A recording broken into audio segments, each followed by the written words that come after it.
ಬರ್ತಾರ್ರಿ. ಇಲ್ಲಿ ಬಾದಾಮಿದಾಗ ಯಾರ ಒಬ್ರು ಜನರು ಕಂಡ್ರ ಅಂತ ತಿಳ್ಕೊರಿ, ಅವ್ರು ಏನ್ ಅಂತಿರ್ತಾರ, ನಾವು ಆಹಾರವನ್ನ ಕೊಡ್ತೀವಿ ಬರ್ರಿ ಅದಕ್ಕೆ ಅವ್ರಿಗೆ ಕರಿತಿರ್ತಾರ. ಆಗ ಆ ಜನರು ಬಂದಾಗ ಇಲ್ವಲ್ಲ ಏನ್ ಮಾಡ್ತಾನ, ಅವ್ರ ಅಣ್ಣ ಇರ್ತಾನಲ್ರಿ ವಾತಾಪಿ, ಅವ ಕುರಿಯಾಗಿ ಬದಲಾವಣೆಯನ್ನ ಹೊಂದುತ್ತಾನ. ಇಲ್ವಲ್ಲ ಏನ್ ಮಾಡ್ತಾನ, ಅದು ಕುರಿಯನ್ನ ಕಡ್ದು ಅಡಿಗೆಯನ್ನ ಮಾಡ್ತಾನ. ಅಡಿಗೆ ಮಾಡನ್ನ ಇದ್ದ ಇಬ್ರು ಕೂಡಿ ಆ ಜನರನ್ನ ಕರ್ಕೊಂಡು ಹೋಗಿ ಊಟ ಬಡಿಸ್ತಾರ.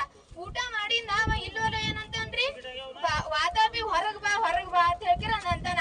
ವಾತಾಪಿ ಹೊರಗ್ ಬಾ ತನ್ನ ಇದ ಆ ಜನರಲ್ಲಿದ್ದ ಆ ಊಟ ಮಾಡಿರ್ತಾರಲ್ರಿ, ಆ ಕುರಿ ಹೊರಗ್ ಬರ್ತೈತಿ. ಕುರಿ ಹೊರಗ್ ಬರನ ಮನುಷ್ಯ ಸಾವನ್ನ ಆಪ್ತಾನ್ರಿ. ಹಂಗಾಗಿ ಒಂದಿನ ಏನ್ ಮಾಡ್ತೈತಿ, ಅಗಸ್ತ್ಯ ಮುನಿಗಳು ಈ ಬಾದಾಮಿಗೆ ಭೇಟಿಯನ್ನ ಕೊಡ್ತಾರ. ಭೇಟಿ ಕೊಟ್ಟಾಗ ಆ ವಾತಾಪಿ ಮತ್ತೆ ಇಲ್ವಲ್ಲ ಏನ್ ಮಾಡ್ತಾರ, ಅವರಿಗೂ ಕೂಡ ಅಗಸ್ತ್ಯ ಮುನಿಗಳಿಗೆ ಕರೀತಾರ.